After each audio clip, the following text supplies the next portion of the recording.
In Tahrir Square last Tuesday, as on many other occasions, when Muslims went down to pray, they were protected by Egypt's Christians.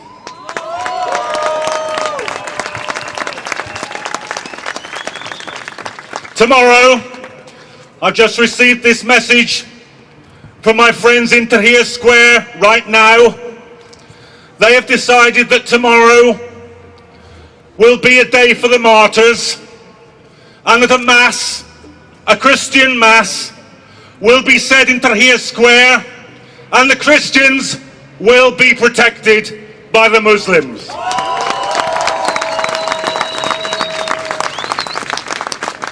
So my message to David Cameron today is this: don't lecture us about British values.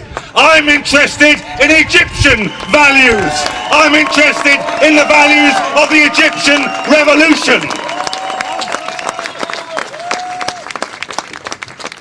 It's no mistake, you know, that speech is made by Cameron today. Perhaps no mistake, it's made in all places in Munich today. Because the BBC rants this morning about the threat of the Muslim Brotherhood taking over in Egypt, and at the same time the Prime Minister of Britain is ranting in Munich about the threat from the enemy within. Now let's be absolutely clear.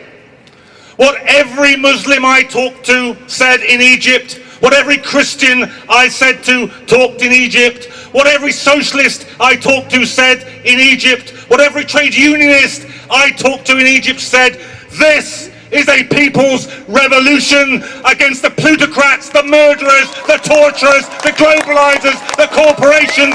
That's the revolution in Egypt. What incredibly brave people they are. What incredibly brave people they are. Organised so brilliantly. When I went into Tahrir Square, as Tarek said, there was cooperation between the army, at least some of the rank and file soldiers. The rank and file soldier, the squad, he asked to see my identity. I showed him my passport. He then passed me over to a woman in a full burqa who searched my bag, apologised and said it's for our own safety. Now I recommend this policy to the British Airports Authority. I would feel safer if instead of searching women in burqas, they allowed women in burqas to do the searching. That would be a value worth having in Britain today. And we all know what the link is between this and war. Because just imagine this for a moment. Just conduct now in your own mind this small thought experiment. What if there had been no war in Iraq? What if there had been no million dead, no occupation? What would now, after Tunis, after Cairo, after Egypt, what would the headline that we would be reading say? I think it would say this: Saddam Hussein's regime shaken to its foundations by mass demonstrations in Baghdad.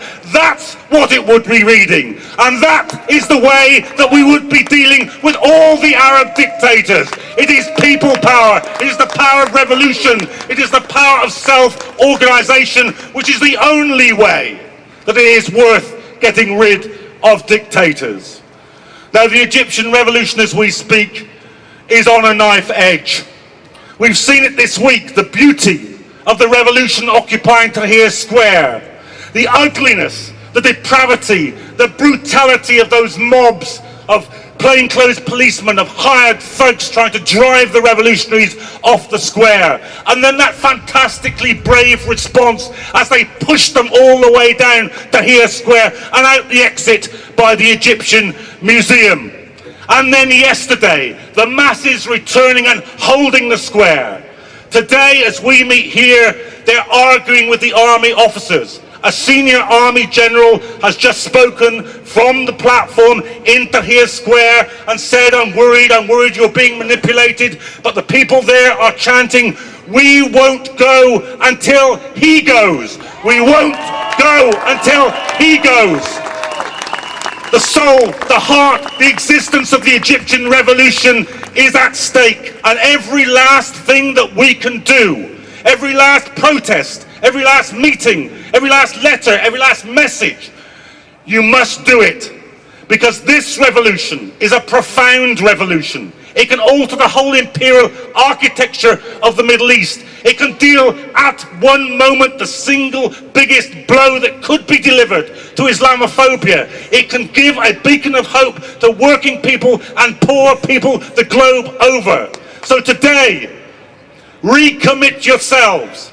Every last piece of energy, imagination, initiative, activity, everything for the Egyptian revolution.